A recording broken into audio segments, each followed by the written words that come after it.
లోపల ఉన్నారా? పోయి పిలుచుకొస్తావా? That's not my job. కాదు, నీకు జోక్ గా అన్నారా లేకపోతే సీరియస్ గా అన్నారా? అంతవరకు అక్కడి నుంచి లోపలికి రావద్దు అని క్యారెక్టర్ జోకా సీరియస్? ఇది జోక్.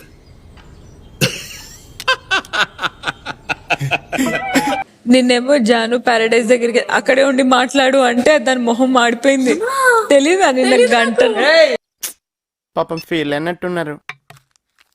డోర్ నాక్ చేసి మే ఐ కమ్ ఇన్ అని అన్నదంట. ఎస్ అన్న వెంటనే కొంచెం ముందుకు వస్తే అక్కడే ఉండి మాట్లాడి వెళ్ళిపోన్నారు. ఇంత పబ్లిక్ గా అవమానిస్తారా?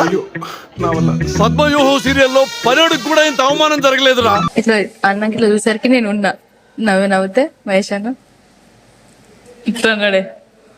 వీడు అప్పుడప్పుడు టీవీలో కనిపించేసరికి హీరో అనుకుంటున్నాడు.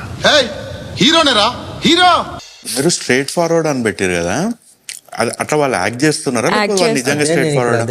నేను అదే చెప్తున్నాను. ఆయన సంగతి మీకు తెలవా? ఆయన అట్లా నటిస్తాడు, మహా నటుడు అతను. చెప్పింది అది.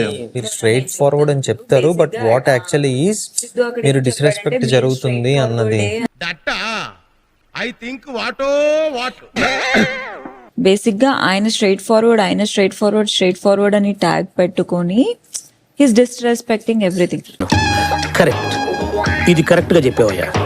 Not only towards the show, వాళ్ళిద్దరి మధ్యలో కూడా. అంటే అది ఒక్క నిమిషం అమ్మా. బాబు అలా కొడుతుంటే ఎందుకు కలగ చేసుకుంటావు? అందుకే కొడుతున్నారు. సో సమ్వేర్ ఆ డిస్రెస్పెక్ట్ అండ్ ఇక్కడ కూర్చున్నప్పుడు కూడా ఈయన అంతే, ఈయన మారడు, ఈయన వల్ల నాకు ఇదవుతుంది అని. వీడు మారడు, బుద్ధి లేని సన్నాసి. ఏదున్నా ఒక గుట్టు it should be with in you కదా. ఆ గుట్టుని మనం పబ్లిక్ లో పెడుతున్నాము అంటే ఎంత డిస్రెస్పెక్ట్ చేసుకుంటున్నట్టు. ప్రతిసారి ఆడియన్స్ చూస్తారు అంటే నువ్వు అన్న మాటలు ఆడియన్స్ కంటే ముందు మేము ఫీల్ అవుతున్నాం కదా. నా ఎమోషన్స్ కి వాల్యూ లేదా? నీ ఎమోషన్స్ తో నాకేం పని?